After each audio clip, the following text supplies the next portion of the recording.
conociendo la obra de este arquitecto chileno, que es Sebastián Irarrázaval. Y a la vez estar también con Gómez Pimienta allí y anunciarle varias veces que lo conozco ya del Distrito Federal de México, de la Universidad de Anáhuac.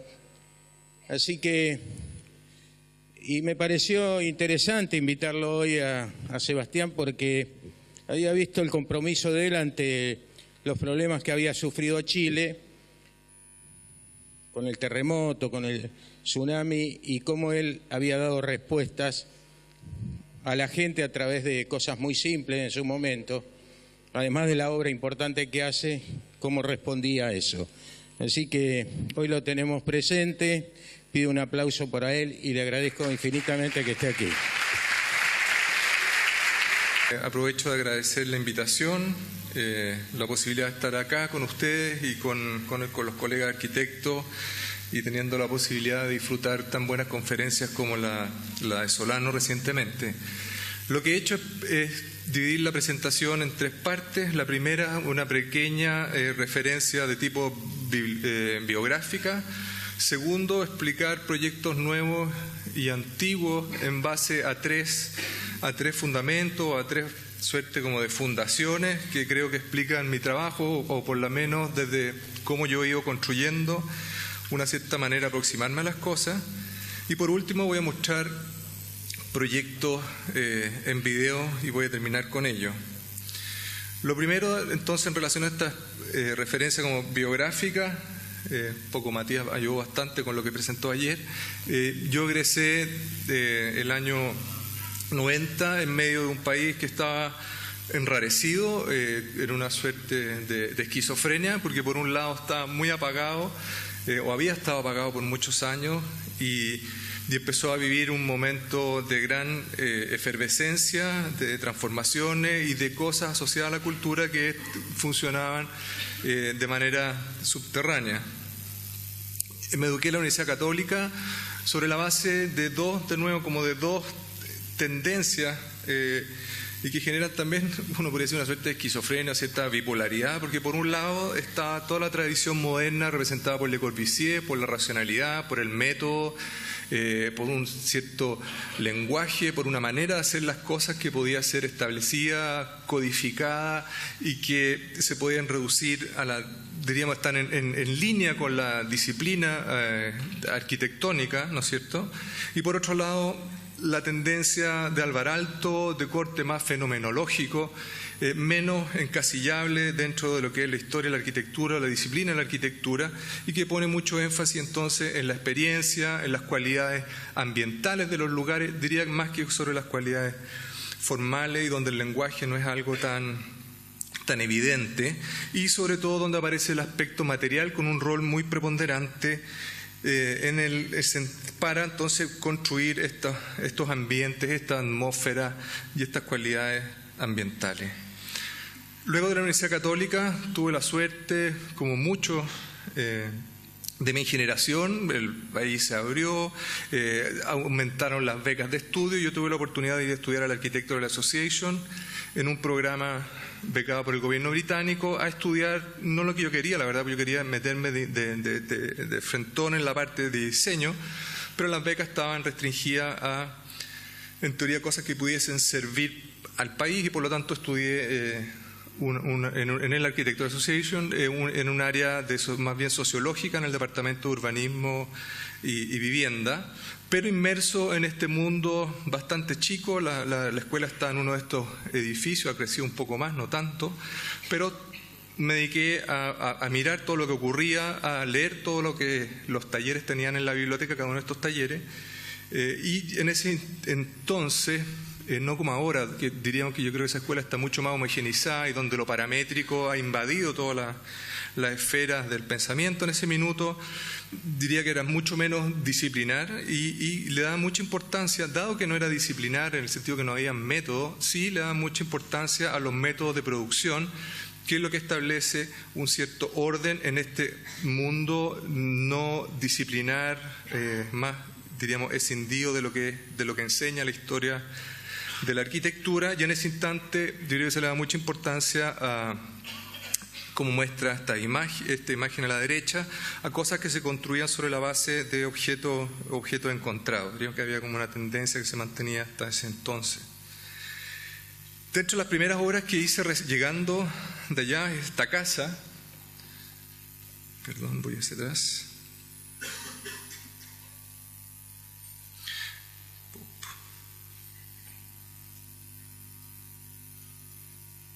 Bien, una de las primeras obras que hice entonces es esta casa, que está construida sobre sistemas que en ese minuto estaban llegando fruto de esta apertura de Chile al mundo, esta apertura a las nuevas economías, ¿no es cierto?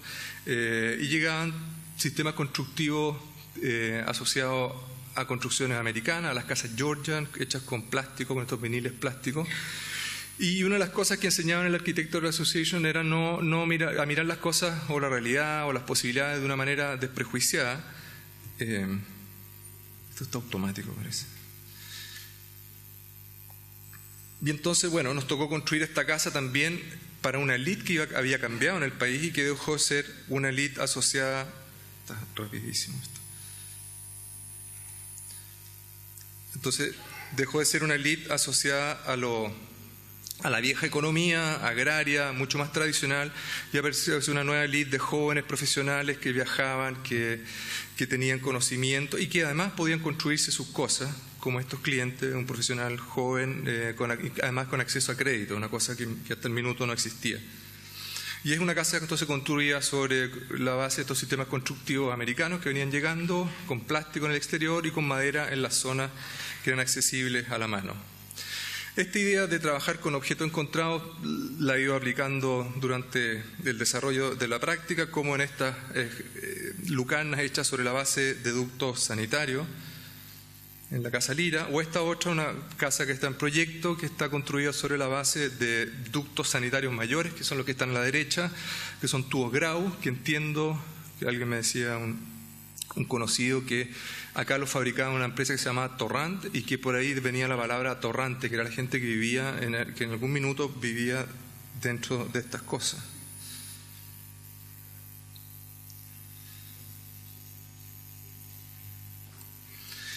Lo mismo en esta exhibición que después voy a mostrar más al final, una exhibición en China, hecha también sobre la base de objetos encontrados, con colchones, botellones de agua, conos de seguridad utilizados de manera inusuales para construir lámparas, etc.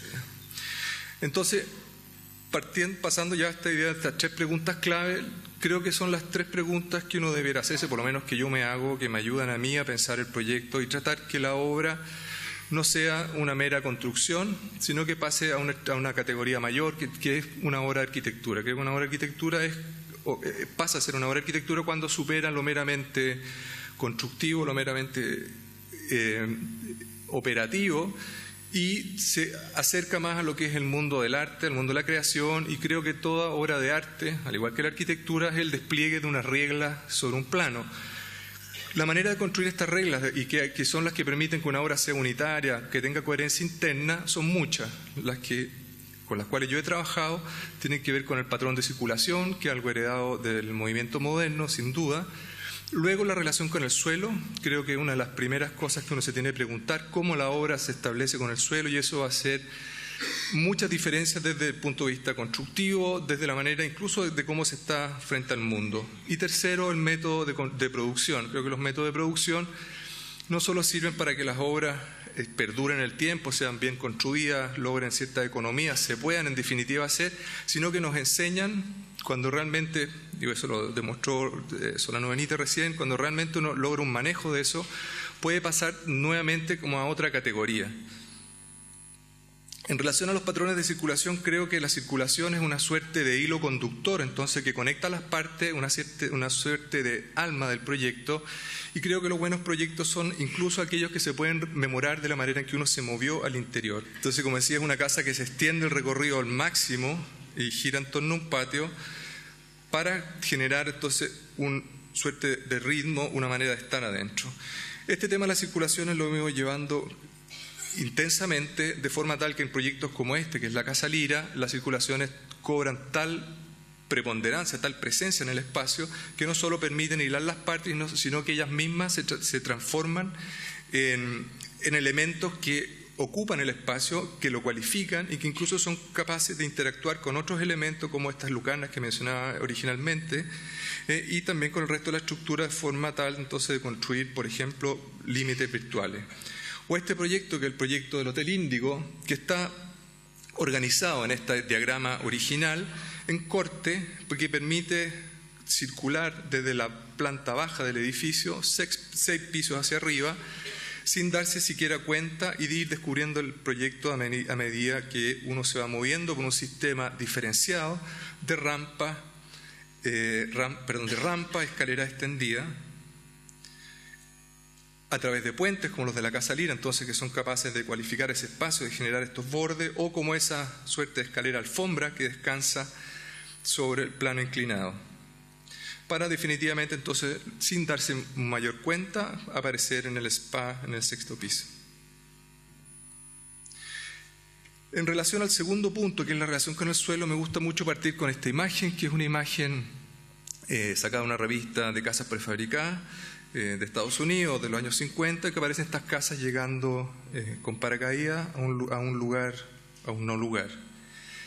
Creo que en la arquitectura, a diferencia de lo que ocurre con el arte, el podio, o sea, lo que recibe a estas casas, a estas cosas que llegan de arriba, es lo que justamente hace que esto, que es del orden, diríamos, global, por ponerlo en términos simples, se haga particular. En cambio, este mismo podio o esta recepción, en el caso del arte, hace que se diferencie lo que es arte de lo que no lo es, ¿no es cierto? El podio, en el caso de una escultura, lo que hace es decir, de aquí, del podio hacia arriba es arte, de aquí hacia abajo no es arte. En el caso de la arquitectura ocurre lo contrario. Un muy buen ejemplo de esto es la ciudad de Valparaíso, que probablemente algunos han visto o han visitado, donde justamente es el suelo el que articula una serie de elementos que están por sobre, que pertenecen al orden de los catálogos. Valparaíso, diríamos que su gran mayoría fue construido en los orígenes en base a casas que se importaban, y son las mismas casas que uno puede encontrar en cualquier lugar donde se hayan asentado ingleses. Entonces, lo que hace particular a Valparaíso no es, diríamos, lo que está por sobre el suelo, sino que es justamente esa articulación, ese encuentro con un suelo. Entonces, esta idea es algo que está siempre consciente en los proyectos, y creo que partió probablemente de manera más intuitiva y está desde los orígenes, desde cuando construimos esta Bienal de Arquitectura, donde el suelo uno podría decir que era lo que existía, y estos contenedores entonces se instalaban en este lugar que los recibía. O en esta casa, que es la Casa de la Reserva, que es una casa para ser vendida para tanta gente como interesados hubieran, que de hecho era una casa que se vendía en un salón de venta. Está pensada de forma tal que hay un suelo, que es lo que está por abajo, tiene un suelo, un podio, ¿no es cierto?, que articula distintos tamaños de terreno y distintas pendientes. Entonces lo de abajo es lo que se va como un acordeón ajustando tanto en la planta como en el corte, de forma tal de ajustarse a muchas posibilidades. Y lo que está por arriba es del orden, diríamos, de lo genérico. O esta casa, que es una casa nuevamente pensada sin lugar, que acentúa justamente su artificialidad por la manera en que se posa, por el color blanco, y es una casa que se conecta con el paisaje una vez que llegamos al sitio, y esto se orientó y es al igual que una máquina fotográfica, entonces genera los encuadres y las vistas. O esta otra, que es la casa, que es una casa hecha en base a 4 contenedores, donde el suelo que articula estos contenedores está realizado con barreras de autopista. O esta otra, que es la Casa Oruga, que es una casa que es casi imperceptible y cuya, diríamos, característica más singular es que se ajusta al terreno de forma tal de excavar lo menos posible, y si uno se mueve de alguna manera, como si no se hubiera construido nada en el lugar. ¿Dónde no voy a mostrar esta casa en detalle, porque por eso lo estoy mencionando ahora? ¿Dónde ocurre eso? En la manera que uno accede, que es por ese gran plano inclinado, el primero, y después habita en los dormitorios que son lucarna y dormitorios al mismo tiempo. O esta otra que está en proyecto, que es una casa en un lago que tiene una planta, se llama casa 2i, porque son 2i encontradas de esta manera, que en parte se apega al terreno como la Casa Oruga y en otras se levanta sobre él donde está inclinado es circulación, por cierto, y es una manera también de que se vaya acomodando esta casa a un terreno con una pendiente bastante pronunciada.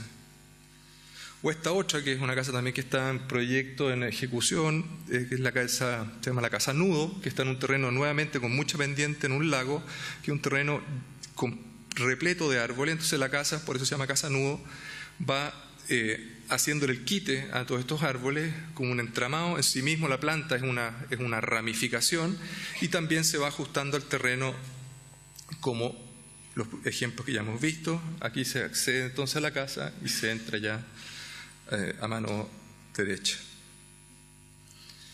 O ya este mismo tema llevado a escalas mayores, como en la escuela de diseño, que voy a mostrar más adelante en un video, donde es el zócalo de hormigón el que articula con el resto del campus a partir del reconocimiento que mayoritariamente lo nuevo que se ha construido ahí está hecho con ese material. Entonces hay un zócalo, al igual que en la reserva, que es el que recibe esto otro que está por encima, que es mucho más, diríamos, genérico. En relación a los métodos de producción, yo creo que es muy importante que la arquitectura, nuevamente, para dejarse de construcción y pasar como a otro plano, sea capaz de decir del tiempo en que se construye. Y creo que nos toca vivir un tiempo bastante, nuevamente, como esquizofrénico, porque podemos siempre tomar dos opciones. Por un lado, creo que en países como Sudamérica, en los países sudamericanos, sigue siendo posible, y yo creo que en muchos países también de la periferia, sigue siendo posible construir a la manera medieval, con alta intensidad de mano de obra, pero al mismo tiempo y al mismo costo uno lo puede hacer de manera industrializada. Y estas son cosas que claramente van variando y uno tiene que de alguna manera situarse o tomar decisiones en relación a esto. Un ejemplo de esta dualidad o de esta esquizofrenia es estas sillas de los hermanos Campana, ¿no es cierto? Todos los conocen, donde justamente se juntan sillas absolutamente banales, posibles de encontrar en cualquier estadio de fútbol, cualquier local de mala muerte, y conectadas entonces con este objeto, con esta piel de mimbre muy intensa en mano de obra. En base a esta idea, bueno, hicimos en algún minuto este hotel, que es un hotel en un humedal cerca de Santiago, que tiene una base hecha de mimbre y por encima tiene estos objetos reiterados de tela.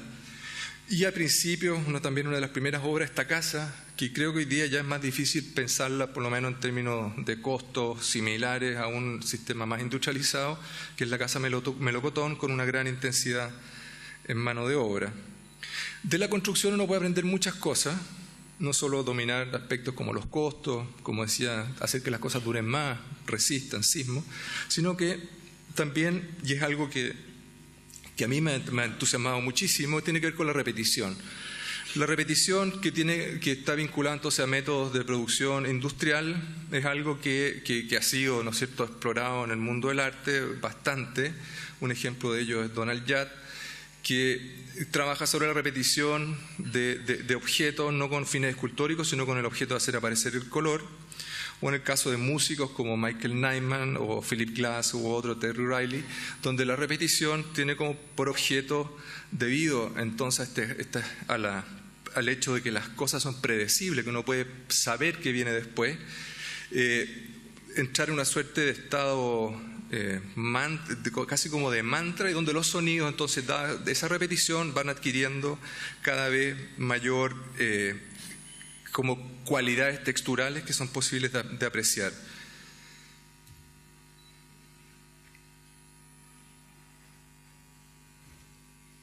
Entonces este tema de la repetición, que viene primero asociado a aspectos constructivos, es algo sobre lo cual he ido insistiendo mucho ahora último, porque creo que el hecho de que las cosas sean predecibles no son una desventaja. Creo que hoy en día se tiende a mirar con recelo el hecho, ¿no es cierto? Si se dice una obra muy predecible, ¿ah? Yo creo que al revés, yo creo que es una virtud hoy día en el contexto actual que las cosas sean predecibles. Creo que la arquitectura en un mundo cambiante es capaz de construirse como una suerte de universo de certeza, y creo que en ese sentido la repetición es capaz de ofrecer algo de esto. Y sobre ello entonces, como en esta escuela modular para víctimas del terremoto, realizada con contenedores, nos propusimos hacer entonces la repetición, no un defecto, sino una virtud, y justamente acentuar también el hecho que las cosas están conectadas, que son unidades independientes, y quisimos entonces acentuar las intersecciones no solo como un hecho plástico, que es lo que ocurre al pintar esto negro, sino también aparecen oportunidades vinculadas con la posibilidad de forzar el aire, de generar lucarnas que hagan que estos lugares sean reconocibles desde el exterior, o en esta otra, que es la Casa Oruga, donde nuevamente las intersecciones son espacios que permiten circular, que permiten encuadrar el paisaje de manera diferente y permiten que las cosas se conecten de una manera expresa, que también al hacerlas expresas y tratar de no hacerlas desaparecer, son posibles de resolver mejor también desde el punto de vista constructivo, que este es el caso.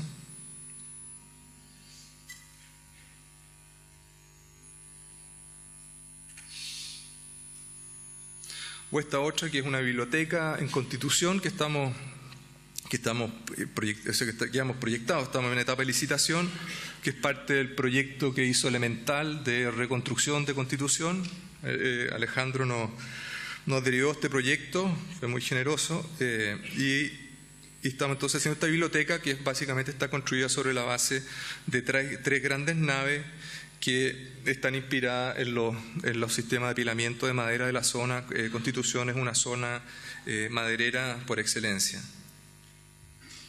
O este otro, un proyecto que acabamos de entregar, un concurso para Codelco, en que estamos trabajando con módulos, ya no módulos de contenedor, en este caso son módulos mayores, con una casa que voy a mostrar en un video más adelante, son módulos de 350 que se suman, y que está hecha, si la ganamos, la vamos a construir en China, donde ya estamos actualmente construyendo algunas cosas que diseñamos acá, las fabricamos en China y luego las traemos a Chile.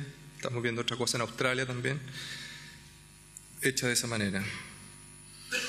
Entonces este es un proyecto que nuevamente hace de la repetición no solo una solución de tipo constructiva, sino con cualidades arquitectónicas, plásticas.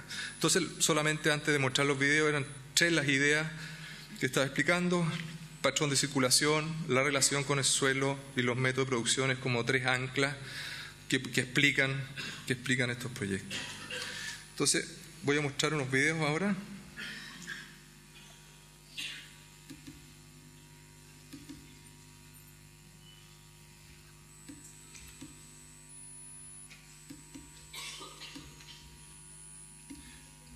El primer proyecto que voy a mostrar es la Escuela de Diseño de la Universidad Católica, que tiene las siguientes características, junto con lo que ya mencioné, esta idea de un zócalo que es capaz de conectar y integrarse al resto del campus. Lo que quisimos hacer es sumarnos al resto del campus, a la identidad del campus, que está asociada a la existencia de una hacienda que después van a ver más claramente, pero cuya característica tiene es que es un patio y que está construida a partir de elementos repetitivos. Una de la potencia que creo yo que tienen justamente este tipo de construcciones tiene que ver con esa letanía que viene de las repeticiones y del hecho que todas las ventanas tienen los mismos formatos, las puertas tienen los mismos formatos, de hecho el ancho de los espacios son similares. Y otra manera de generar entonces un parentesco con eso es repetir también no solo el hecho de la repetición, sino que traer medidas que estaban presentes en ese lugar, como por ejemplo la capilla de esta hacienda, que es un espacio de 6 metros de ancho, 6 metros de alto por 30 de largo, que se va a ver aquí. Después, otras cosas generales: el proyecto por fuera es muy duro y parece el interior más blando, en madera, con fachadas que son ventiladas y que se señalan como vaciados hacia el exterior.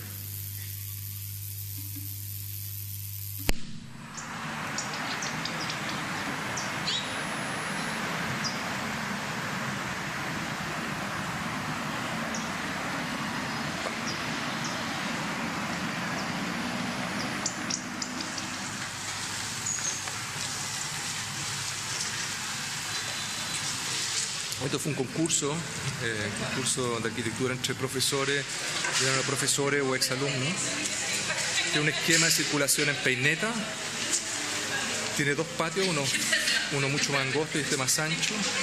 Y este zócalo entonces de hormigón, otra de las características que está construida en base a eje, como la casa, como la hacienda, y donde todo el esqueleto está visible por el interior. Parece importante que en una escuela de arquitectura se pudiera ver cómo las cosas funcionan. Por lo tanto, la instalación y, como digo, todos los huesos estructurales están hacia el interior vistos. Tiene una terraza que es el único punto desde el cual se tiene dominio de la lejanía. Parecía dentro de un esquema de ascenso vertical, parecía como interesante regalar un espacio desde donde se domina como premio una vez que se llega acá arriba.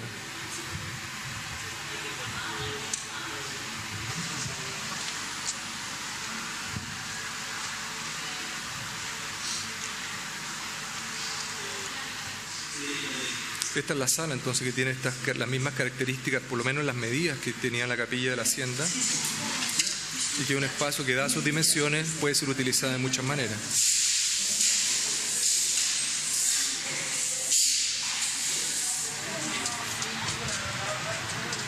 Tiene dos estacionamientos, que son lucarnas como en la Casa Lira, que iluminan entonces los estacionamientos. Todas las ventanas están alineadas de forma tal de acentuar las ventilaciones cruzadas y las vistas lejanas desde una barra a la otra.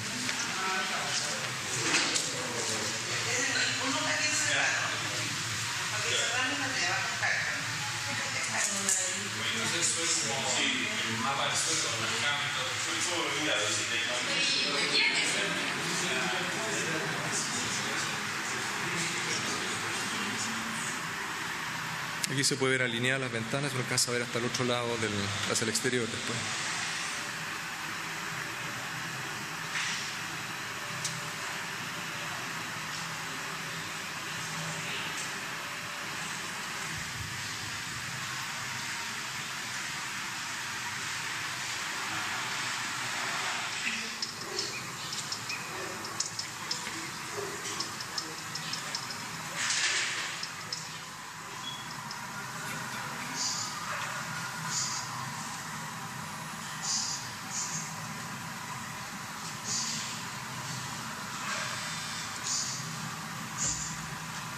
Bien, el otro proyecto que voy a mostrar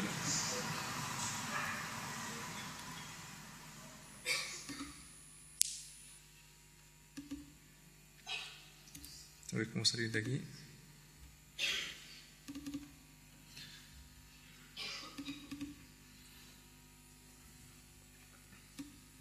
El otro proyecto es una casa, que es una casa hecha sobre la base de módulos, que está pensada para ser construida en China. En este minuto lo estamos cotizando en una fábrica, y está una de las características que está entera modulada en 3,60 m, que es por lo menos en Chile la máxima dimensión que se puede trasladar por carretera sin tener escolta policial. Si bien paga un delta mayor en el barco, ¿no es cierto? Ustedes saben que los contenedores tienen 2,40 m, 44 de ancho. Si bien paga un delta, el costo de transporte es muy bajo, muy relevante en relación al costo total de construcción. Hoy día los costos de construcción, en el caso de Chile, dado el auge de la minería, están altísimos, ¿no? Y cobra mucho más sentido hoy día que antes construir de esta manera. Al igual que en la Casa Oruga, la base es una base más abierta sobre unas vigas metálicas que soportan entonces estos módulos. El entramado metálico que ven aquí es el que permite no solo hacer de fundación de lo de arriba, sino que también permite actuar como guías, como un tren, porque estas cosas se montan desde detrás y se tiran luego con tecles por la punta. Aquí la relación con el terreno es un poco distinta que en la Casa Oruga. Aquí la parte inferior es donde llegan los autos, y desde las traseras de los dormitorios, toda la planta superior es donde están los dormitorios, se accede al jardín a través de estos planos inclinados.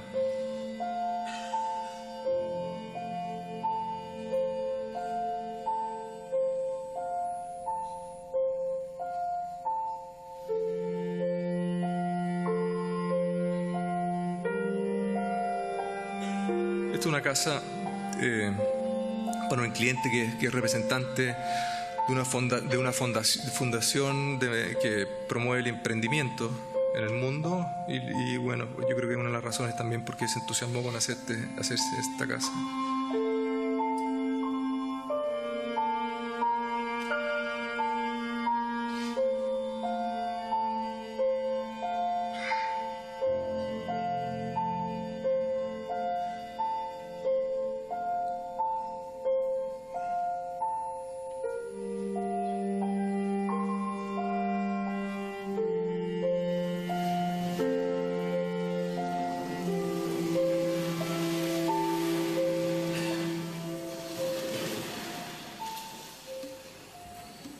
El otro proyecto que voy a mostrar es el proyecto que hicimos para Codelco. Codelco, como probablemente han escuchado, es la gran empresa minera de Chile que hoy día se encuentra con el desafío de tener que explotar la mina Chuquicamata, que es la mina a tajo abierta más grande del planeta, de manera subterránea, con lo cual tiene que formar operarios y para lo cual esto se llamó un concurso entre 4 oficinas para hacer un centro de formación técnica. Dado nuevamente los altos costos de construcción que hay en esta zona, lo que hicimos fue proponerles también hacerlo de forma modular, que se construyera en China y elevar el proyecto, como vamos a ver, a 7 metros de altura, de forma tal de dar una presencia institucional y al mismo tiempo permitía, dadas las condiciones climáticas de esta zona de mucho viento, poder habitar en altura. ¿Cuánto queda? 15 minutos. Estoy perfecto.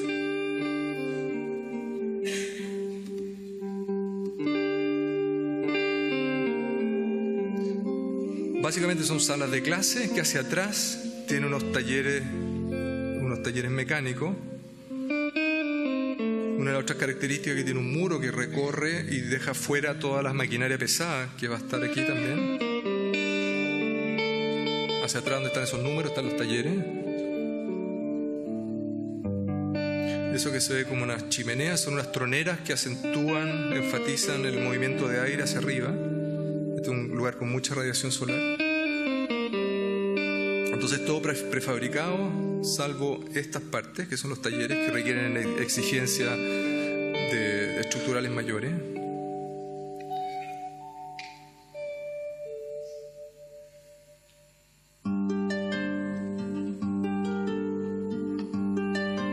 Este es el acceso al edificio.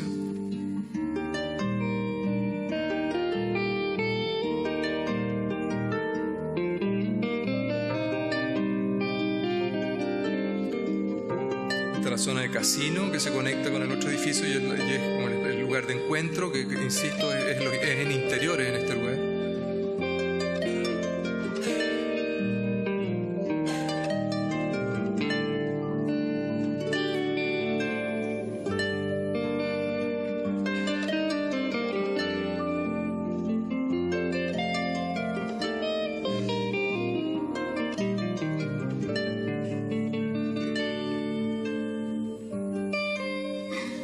Para terminar, voy a mostrar esto que es de otra escala y de otra característica, que es esta exhibición que hicimos el año pasado en Shenzhen. Shenzhen es una ciudad en China que es la puerta cercana a Hong Kong, a China. Hay una Bienal de Arquitectura y Urbanismo que tenía como lema preguntarse en qué la arquitectura podría ayudar a las ciudades, y el Consejo de la Cultura y las Artes, que es algo que se creó hace muy poco, tiene un área dedicada a la arquitectura. Y llamó entonces a concurso y pedía que este pabellón fuera capaz de mostrar las cosas que se habían hecho para el terremoto. Y efectivamente nos encontramos que todo había quedado en proyecto, muy pocas cosas se habían construido, y que las cosas que se habían construido no eran de demasiada buena calidad, entonces no había mucho que mostrar, la verdad. Y lo que decidimos fue que el mismo pabellón hablara de la emergencia y nos pusimos rápidamente a buscar en Google. Uno pone emergencia y empiezan a aparecer ciertas cosas como comunes denominadores que aparece el agua, aparecen colchones, aparecen lámparas de emergencia, y con eso teníamos objeto encontrado, hicimos una nueva instalación, le dimos nuevo sentido a estos elementos y construimos un refugio. Y nos parecía que como mensaje a una pregunta del tipo de qué puede la arquitectura entregar a la ciudad o que las ciudades pueden entregar, nos parecía que una cosa que podía hacer, que suena evidente pero a veces no es tan evidente, que lo que puede entregar es una cierta preocupación Y creo que además en el contexto de una bienal de arquitectura o de una bienal o un lugar de exhibiciones, producir este refugio y poder aliviar el cansancio y aliviar la sed, como ocurre en una emergencia, que son las primeras cosas que se necesitan, nos parecía como tema muy fuerte, y yo creo que esto fue efectivamente reconocido en la bienal, y la muestra recibió el premio del público.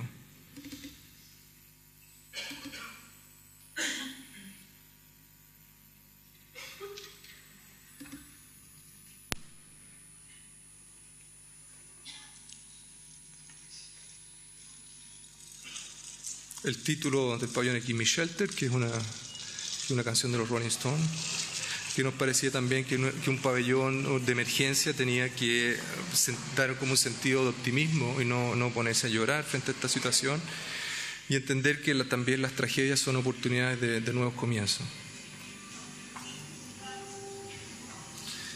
Otra de las preguntas que había que hacerse, uno tenía que ver con el carácter, ¿no es cierto?, y con entregar este refugio, y por eso aparece esta gran cama hecha con colchones.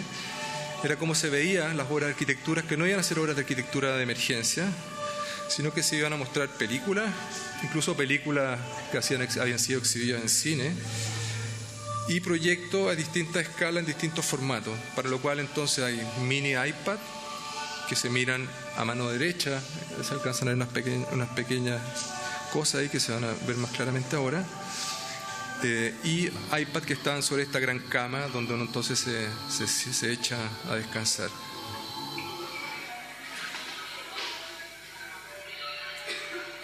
Todo esto se diseñó en Chile y se produjo acá, en China, perdón. Y eso la verdad que abrió otras posibilidades de trabajo, y estas cosas que mencionaba, de estar construyendo cosas prefabricadas en China, las estamos haciendo con la persona que actuó de productora acá. Entonces estas cosas también sirven para establecer relaciones de trabajo interesantes. Hubo una dirección de arte, y entonces había una serie de grafismos que tenían relación con esta visión optimista de la tragedia, que estaban en distintos elementos.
Bien, y aquí termino. Muchas gracias.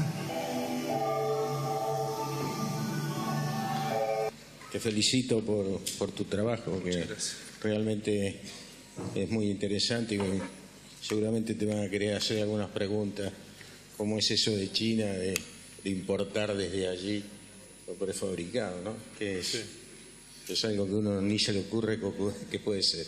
Bueno, Sebastián, muchas gracias. Un aplauso para él. Te vamos a hacer entrega del certificado que muestra tu paso por aquí. Y bueno, esperar de seguir así y que no nos ocurran tantos accidentes como nos han ocurrido. Así que te pido mil disculpas por eso y gracias por estar presente. Gracias.